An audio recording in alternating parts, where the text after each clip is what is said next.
Nós estamos numa série de mensagens com base no livro de Atos dos Apóstolos e nós estamos chegando hoje à nossa última abordagem nesta etapa, chegando ao capítulo 10 do livro dos Atos dos Apóstolos. Esse livro que foi escrito pelo evangelista Lucas, primeiro século da era cristã, dando informação histórica sobre o nascimento da igreja. Vejam os irmãos, lá em Mateus capítulo 16, Jesus tem um encontro com os seus discípulos perto de um lugar muito especial, numa cidade chamada Cesareia de Filipe. E Jesus vai dizer assim: eu vou edificar a minha igreja. E nós encontramos esse relato lá no Evangelho de Mateus. E agora nós temos a historicidade da igreja. A igreja ganhando forma, a igreja andando com as próprias pernas, a igreja ganhando o mundo, a igreja testemunhando do Evangelho, e Deus usando a sua igreja, e Jesus podendo se valer da sua igreja para realizar a sua obra. É um livro extraordinário. E nós temos estudado aqui cada capítulo deste livro, e hoje chegamos no capítulo 10. E se eu tivesse que esboçar um tema para esse capítulo 10, eu esboçaria esse que o multimídia já antecipou aí. Boas novas para todos. O Evangelho é para todo mundo. Posso ouvir um amém aí da igreja? Deus não deixa ninguém fora do seu Evangelho. Nem a cor da pele, nem o grau de instrução, nem o nível social. Absolutamente nada pode deixar alguém de fora do amor de Deus e da boa nova de Deus. Essa expressão, boa nova, ou no plural, boas novas, é a tradução da palavra evangelho. Evangelion no grego, boas novas, notícias novas. E essa expressão foi usada pelo anjo, né? Eis que trago novas de grande alegria, né? Boas novas, Jesus nasceu. Boas novas, Jesus te ama. Pode olhar para alguém assim e falar assim: é com você, ó, Jesus ama você. Diga aí, com os seus dedos, ó, Jesus ama você? Ah, pastor, o senhor está falando isso aí, mas o senhor não sabe que tipo de gente eu sou, quantos pecados, quantas coisas erradas eu já fiz. Não importa absolutamente nada. Jesus ama você. E o amor de Jesus por nós é um amor incondicional. Não importa o que você tenha feito no passado, não importa o que você faça agora, não importa o que você venha a fazer no futuro, Jesus ama você. Esta é uma verdade incontestável na palavra de Deus. Ah, pastor, mas será que o meu jeito de ser, minha personalidade, sabe as minhas manias, minhas idiosincrasias, olha, nada disso importa quando a gente está falando do amor de Deus. Agora, tem uma coisa, eu preciso entender mais sobre os caminhos de Deus. Eu preciso aprender melhor sobre como Deus faz as coisas e como Deus usa as circunstâncias para me abençoar. E é exatamente aí que a gente entra no capítulo 10 do livro de Atos dos Apóstolos. Todo o capítulo é extraordinário, mas eu quero ler apenas os primeiros 6 versículos do capítulo 10 do livro de Atos, e eu queria que você mantivesse a sua Bíblia aberta aí nesse capítulo, porque eu vou mencionar alguns outros versículos deste capítulo durante a nossa breve reflexão nesta noite. Mas Atos, capítulo de números 10, de 1 a 6, nós lemos assim. Temos todo o texto aí, Paula? Temos, né? Havia em Cesareia um homem chamado Cornélio, centurião do regimento conhecido como italiano. Ele e toda a sua família eram religiosos e tementes a Deus. Dava muitas esmolas ao povo e orava continuamente a Deus. Certo dia, por volta das 3 da tarde, ele teve uma visão. Viu claramente um anjo de Deus que se aproximava dele e dizia: Cornélio. Atemorizado, Cornélio olhou para ele e perguntou: quem é, Senhor? O anjo respondeu: suas orações e esmolas subiram como oferta memorial diante de Deus. Agora, mande alguns homens a Jope para trazerem um certo Simão, também conhecido como Pedro, que está hospedado na casa de Simão, o curtidor de couro, que fica perto do mar. Vou parar aqui a leitura. O relato continua, você vê aí na sua Bíblia. Mas o fato é esse: Cornélio, esse homem, teve uma visão. Ele viu um anjo. E o anjo que apareceu para Cornélio fazia jus ao nome anjo, porque essa palavra anjo significa mensageiro. E esse anjo veio trazer uma mensagem para Cornélio. Disse: olha, você tem que pegar aí umas pessoas de confiança e pedir que elas vão até a cidade de Jope, aqui perto, e tragam aqui um homem chamado Simão, ou conhecido também como Pedro. E o que vai acontecer a partir daqui é extraordinário, meus irmãos, porque enquanto o anjo falava com Cornélio, ele tinha essa visão extraordinária, e depois que ele vai acordar dessa visão, ele vai obedecer o que o anjo falou e mandar algumas pessoas à cidade de Jope. Lá onde Simão, ou Pedro, estava, ele também tinha uma visão. E a visão dele era muito interessante, e você pode ler aí depois com mais calma no livro do capítulo 10 de Atos. Ele viu alguma coisa que aparecia do céu, uma espécie de lençol cheio de animais, e uma voz dizendo assim: mata e come. Ele disse: não, Senhor, não posso matar e comer, são animais impuros. A sua religião estabelecia isso, que ele não comesse animais impuros. E a voz insistia e, por fim, dizia assim: não tornes impuro aquilo a que Deus purificou. E aí ele entende o que está acontecendo, e na sua visão, ele vê o homem chegando e o convidando para irem a esse lugar, e ele sai e vai ter com Cornélio, e aquilo que Deus faz em termos de visão na vida dos dois se encontra, e ele tem uma experiência inusitada, maravilhosa, que vai culminar com a conversão genuína e uma atitude imediata de obediência por parte deste homem religioso chamado Cornélio. Ele vai se render a Deus, ele vai entender o projeto de Deus.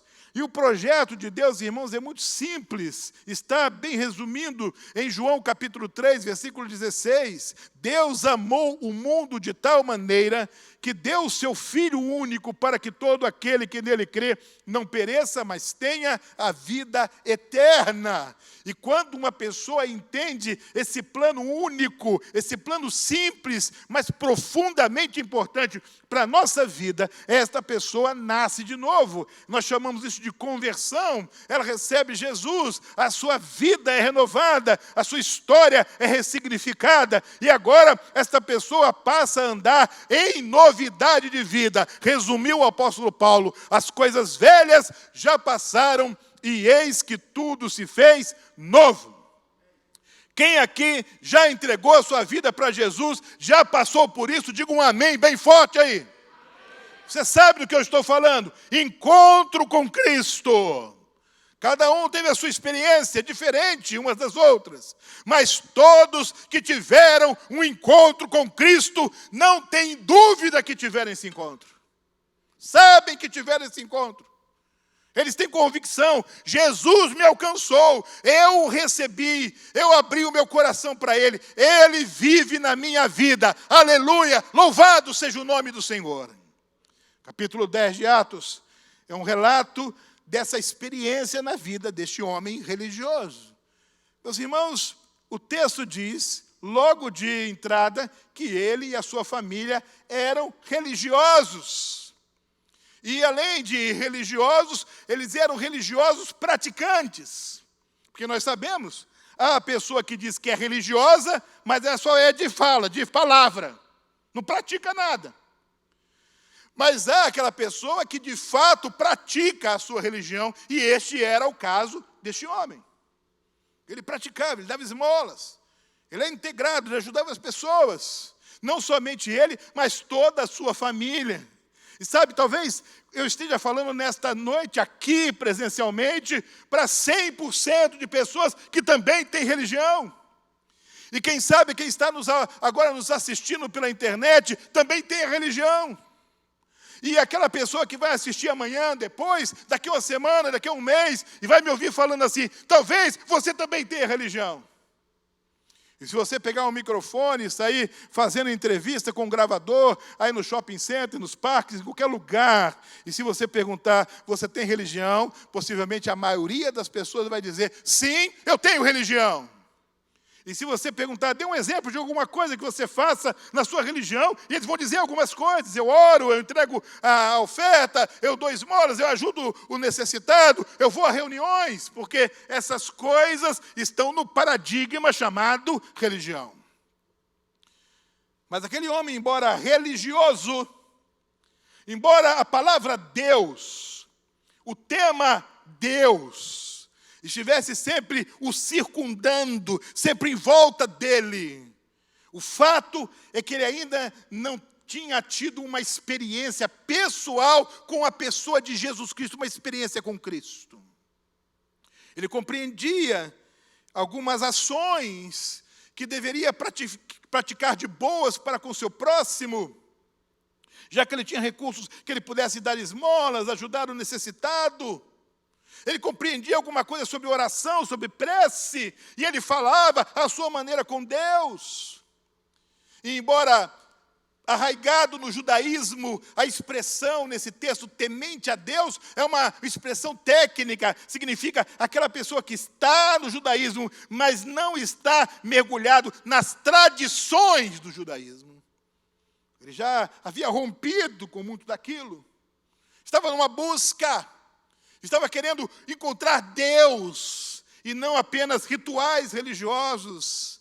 E é nessa hora, quando você começa a querer encontrar Deus, independente de religiosidade, independente de rituais, de logística religiosa, independente de dogmas humanos, quando você começa a ter sede de Deus, a querer achar Deus, aí o céu se abre na sua direção.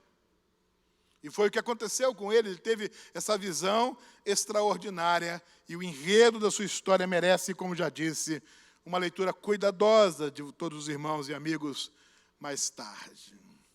Algumas lições que eu considero muito preciosas, algumas reflexões que eu reputo como extremamente relevantes para a nossa vida hoje, a partir da experiência deste homem de Atos capítulo 10. Eu queria que você acompanhasse comigo, anotasse, talvez você tenha pego aí um folhetim quando você entrou aqui, e é um esboço indutivo com algumas lacunas para você preencher, outra vez você tenha papel, quer anotar, mas eu quero compartilhar algumas reflexões com vocês nesta noite. A primeira delas, que pode causar espanto na vida de muitas pessoas, que pode causar uma certa perplexidade na vida de muita gente, uma verdade bombástica na Bíblia, na teologia bíblica, uma verdade avassaladora do ponto de vista espiritual, é que não basta ser religioso e sincero. Na questão do relacionamento com Deus, da vida com Deus, escutem bem isto, não é suficiente a religiosidade e nem a sinceridade. Sabe por quê? Qualquer pessoa pode aprender a ser um excelente religioso. Basta memorizar as regras, obedecer os ritos, cumprir os horários, estar dentro dos protocolos. E você vai ser premiado como um grande religioso. E se houver uma premiação, você vai ganhar a medalha de ouro, se você memorizar tudo, decorar tudo e repetir tudo. Porque a religiosidade obedece esse clichê. Observar, memorizar e repetir. Isso é religiosidade. Eu observo o que falam, como agem, eu memorizo e eu repito. E quando eu repito, as pessoas que me veem praticando por repetição aquilo, me avaliam, como é religioso. Eu aprendi isso logo no início da minha conversão. Eu era um adolescente, e eu ganhei um Novo Testamento, mas era um Novo Testamento diferente, distribuído pelos Gideões, que vinha assim, Novo Testamento e Salmos. Alguém é dessa época aí, não? Ainda bem que eu não estou sozinho, obrigado. Vinha assim, Novo Testamento e Salmos. E eu fui, meus irmãos, no Salmo 1, pequenininho, e li o Salmo 1, memorizei o Salmo 1. E sempre quando, na reunião dos jovens, ali, dos adolescentes, em algum lugar, alguém dizia assim, qual é o seu texto? Repita o seu texto. Eu ficava de pé e recitava o Salmo 1. E a pessoa, uau! Como ele é religioso! Como ele cresceu na fé! Ele já aprendeu o Salmo 1. Não entendia uma linha do Salmo 1, mas já tinha decorado. Se alguém dissesse assim, explica para nós aí, eu não sabia explicar. Porque a religiosidade, você não precisa saber explicar. Basta você memorizar e repetir. E quanto mais você memorizar e repetir, mais santo você é, mais religioso você é, mais alto no escalão da religião você fica. A primeira verdade desse texto, dessa história, é que não basta ser religioso e sincero. Precisa de algo mais. O texto no versículo 2 diz, ele e toda a família eram piedosos, religiosos, tementes a Deus, davam esmolas ao povo, orava continuamente. Faltava algo essencial na vida dele. Faltava uma pessoa na vida dele. E essa pessoa tem nome. Faltava Jesus Cristo na vida dele. Querida igreja, religião não salva ninguém. Religião não muda a vida de ninguém. Se mudar, infelizmente, a tendência é mudar para pior. É tornar a pessoa fanática, autoritária, julgadora dos outros, apontadora de dedo, crítica. É a religião piorando a pessoa. E quem conhece a história da humanidade já visitou capítulos onde, em nome da religião e da fé, se matou e se praticou os atos mais atrozes da vida. Não me refiro apenas à Idade Média e à Antiguidade, refiro à história contemporânea e algumas partes do mundo. Onde pessoas são julgadas, decapitadas, prematuramente tendo as vidas ceifadas, em nome da religião. É a religião que mata, que destrói, que divide, que desconstrói, que subtrai. A religião que ajuda a pessoa a ser alguém melhor, como era o caso deste homem no capítulo 10 de Atos dos Apóstolos. Mas ficava no plano humano, ficava naquilo que você pode ver, tocar, sentir, cheirar e enxergar. Agora, ele precisava de algo mais do que aquilo. E Deus olha para ele, percebe a busca, percebe a sede, percebe que ele quer algo mais, que ele já não está satisfeito com aquelas ladainhas do judaísmo, que ele já não está se sentindo pleno com aqueles rituais mecânicos, automáticos, e pior que isso, há um monte de tradições construídas ao redor da lei, que quase o mantinha travado como ser humano. Ele não queria mais aquilo, mas ele não sabia o que fazer. E nessa hora, querido, quando com toda sinceridade, com toda honestidade da alma, você diz para Deus que você quer encontrá-lo de verdade, que você quer que Ele toque em você de verdade, nesta hora Deus se manifesta extraordinariamente na sua vida. E se você que está aqui nesta noite quer que Deus se manifeste na sua vida, basta você, com o coração íntegro, dizer, Senhor, toca no meu coração, toca na minha alma, toca na minha vida. Eu quero não te sentir, eu quero saber que o Senhor me tocou. A coisa não é emocional, mas também não é só racional, é espiritual. Pastor, agora o senhor me confundiu? Sim, a espiritualidade não está limitada nem à racionalidade e nem à emoção. Ela tem algo de emocional, tem algo de racional, mas ela está acima disso, ela é espiritual. Ela mexe com a sua alma. Ela mexe com você lá no fundo. Ela toca você e você sabe que Deus está ali te tocando. E você percebe que Deus está fazendo isso com você. Às vezes você não consegue explicar falando. Às vezes você se emociona e chora. Às vezes você cai de joelho prostrado e tomado por um profundo sentimento de dor, consequência da culpa do pecado, e você se arrepende e confessa, e você quer mudar de vida, e você entra agora num outro patamar de relacionamento com Deus. Você é rendido, você se rende aos pés de Jesus Cristo. Não basta a religião. Não bastam as ladainhas, os terços, as rezas, as preces memorizadas. Não bastam as imagens, as estatuetas, os ímãs, os bottoms, os marcadores de Bíblia, os quadros, os adesivos de carro, sabe, os slogans da fé, as imagens, as pinturas, as músicas. Não basta, isso não basta. Você precisa receber o abraço de Jesus. Você precisa perceber a presença dEle. Você precisa saber que Ele encontrou você e você precisa se abrir para Ele. E Ele vai abençoar a sua vida. Jesus disse: vinde a mim todos que estão cansados e sobrecarregados, e eu os aliviarei. Tomai sobre vós o meu jugo e aprendei de mim, que sou manso e humilde de coração, e achareis descanso para as vossas almas. Jesus quer aliviar o seu coração e oferece descanso para a sua alma, para a sua vida, para o seu coração. Então, a primeira reflexão é essa. Não basta religião e sinceridade, é preciso um relacionamento verdadeiro com Jesus Cristo. Segunda reflexão que eu trago nesta noite é muito simples. Deus fala do jeito que você pode entender. Com cada um, Ele sabe como falar. Não é massificado, é individualizado. Ele sabe como falar com você de forma que você possa entendê-lo.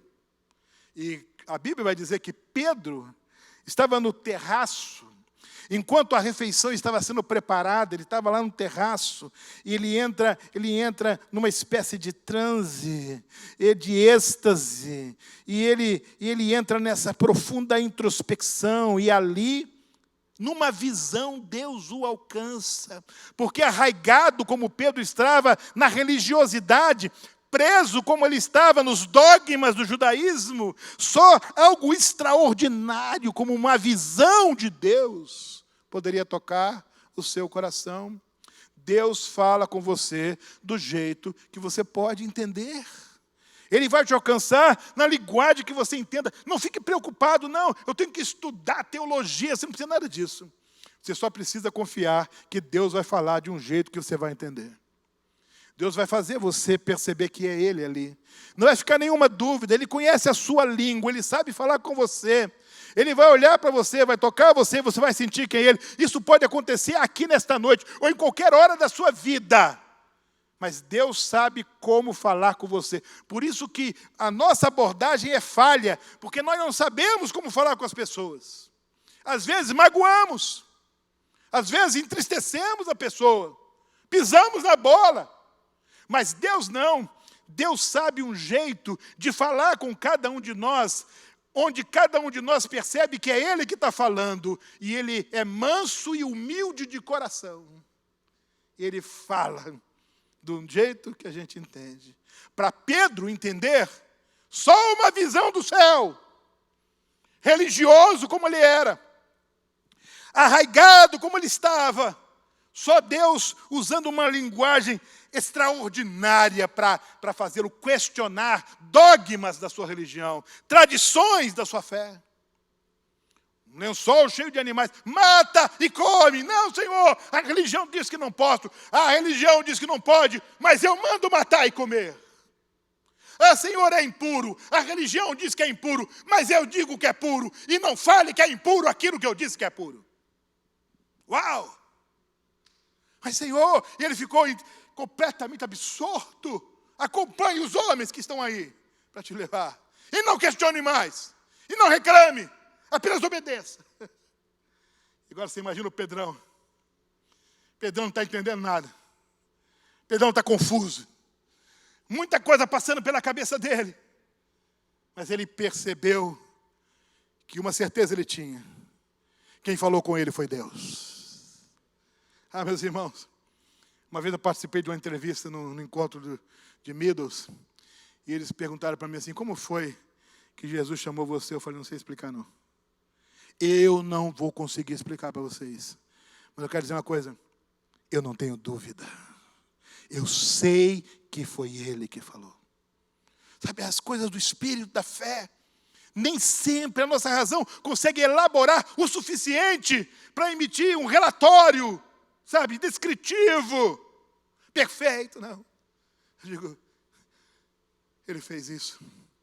A Bíblia registra que um homem foi curado de sua cegueira e ele entra alegre num lugar cheio de gente religiosa e as pessoas dizem assim, quem foi que te curou?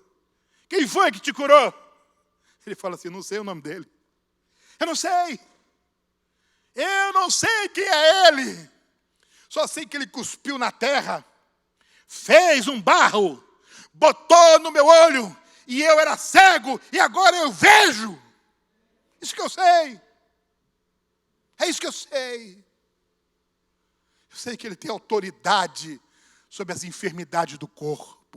Eu sei que ele tem autoridade sobre as enfermidades da mente. Eu sei que ele tem autoridade sobre as enfermidades do espírito. O único que tem autoridade sobre todas as dimensões da vida humana é Jesus de Nazaré.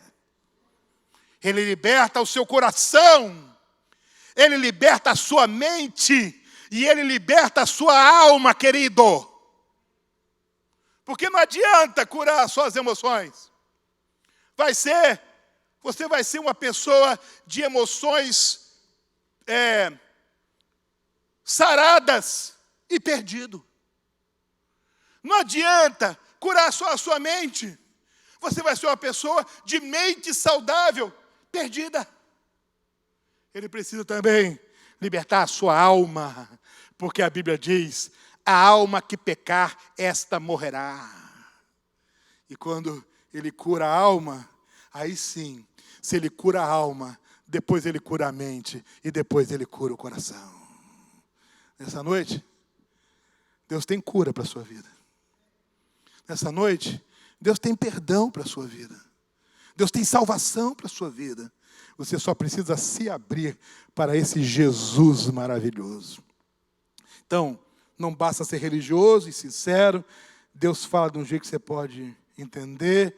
Terceira reflexão, a vida e a morte de Jesus mudam as regras. Não chame de impuro o que eu purifiquei. Mas, Senhor, a religião, não quero saber da religião.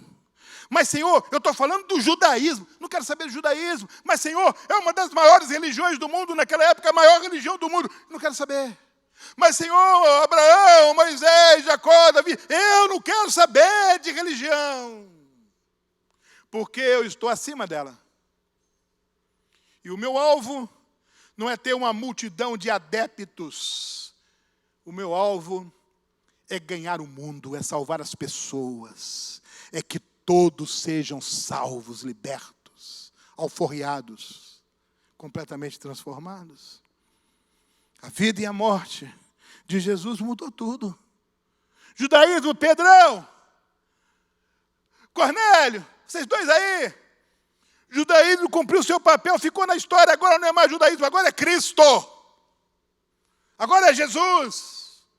Agora, o Messias chegou, o Salvador chegou, o Evangelho, a Boa Nova, Jesus chegou. Igreja, glória a Deus, Jesus chegou. Igreja, acorda, Jesus chegou, igreja. Quando o impacto da vida de Jesus sacudir a igreja, ninguém aguentará o testemunho da igreja. Jesus, Jesus, Jesus, Jesus, Jesus, Jesus e Jesus. Disse o apóstolo Paulo, porque dele, por ele e para ele são todas as coisas, glória, pois, a ele eternamente. Tudo para Jesus. Ainda Paulo, agora aos Filipenses, para que o nome de Jesus se dobre em todos os joelhos do céu, da terra e debaixo da terra, e toda língua confesse que Jesus Cristo é o Senhor, para a glória de Deus Pai. É Jesus. Última reflexão. Você pode confiar em Deus, nosso Pai. Você pode confiar. No finalzinho do capítulo, lá no versículo 48, então ordenou que fossem batizados em nome de Jesus Cristo. E eles pedem para Pedro não ir embora. Pedro não vai embora. Todo mundo é batizado. Todo mundo se converte. Todo mundo aceita Jesus. A religião fica para trás. A religiosidade é vencida. A água tem o seu simbolismo. A água leva no seu curso que se foi ali mergulhado. E eu posso imaginar aquelas vidas sendo transformadas, imersas, e quando elas emergem, o testemunho de uma nova vida, uma nova criatura. Louvado e bendito seja o bom nome do Senhor. Nova criatura. Tudo agora é diferente. Sabe por quê? Porque agora eu confio em Deus. Agora eu creio nele. E tudo que ele me pedir para eu fazer, eu vou fazer. Tudo que ele me mandar fazer, eu vou fazer. A direção para onde ele apontar é a que eu vou seguir. A ação que ele me indicar é a que eu vou praticar. Agora ele comanda a minha vida. E a imagem é mais ou menos assim. Você está dirigindo o seu carro. E você entrega o volante do carro nas mãos de Deus. E você diz, a partir de agora, o Senhor define destinos. O Senhor comanda a minha vida em todos os sentidos. Sabe? Boa nova para todos. Nesta noite eu queria convidar você a baixar a sua cabeça. Eu queria convidar você a pensar um pouco, não em diversas pessoas, mas a pensar um pouco na sua própria vida, no seu próprio coração, na sua própria experiência com Deus. Eu quero convidar você a dizer, Senhor, assim como o Senhor visitou Cornélio, assim como o Senhor visitou Pedro, assim como o Senhor se manifestou a esses homens religiosos, os libertou, ressignificou suas vidas, deu a eles uma nova dimensão de vida. Eu quero que o Senhor transforme também a minha vida. Eu quero que o Senhor mude a minha vida. E se você que está aqui no santuário, aqui nesse salão nesta noite, você que está em casa assistindo pela internet, em qualquer lugar, se com sinceridade você quer entregar o volante da sua vida para Deus, você quer entregar a sua vida para Jesus, você entendeu que Jesus quer ser o seu Senhor, o seu Salvador, e você quer entregar o seu coração para Ele. Se você está aqui e quer fazer isso com sinceridade, pastor, eu quero entregar minha vida para Cristo. Levante a sua mão onde você está em abaixo em seguida. Eu vou ver você aqui, eu vou orar por você. Alguém aqui dentro desse salão? Só levantar e abaixar. Pastor, eu vou levantar minha mão. Eu preciso de Jesus na minha vida. Alguém assim? Eu quero Jesus. Você está em casa? Pode colocar no chat aí, eu quero Jesus, eu quero Jesus, eu quero Jesus. Alguém vai comunicar-se com você. Querido, religião não basta. Seja qual for. Fé não basta, seja o que for. Você precisa de Jesus Cristo. Pastor, mas eu não consigo vê-lo, sentir, alcançá-lo. Levante a sua mão, ele vai alcançar você. Alguém aqui dentro? Deus abençoe, filhinho. Deus abençoe você, graças a Deus. Há mais alguém? Levante sua mão assim. E abaixa em seguida. Alguém em casa? Anote aí no chat. Que Deus possa abençoar a sua vida e o seu coração.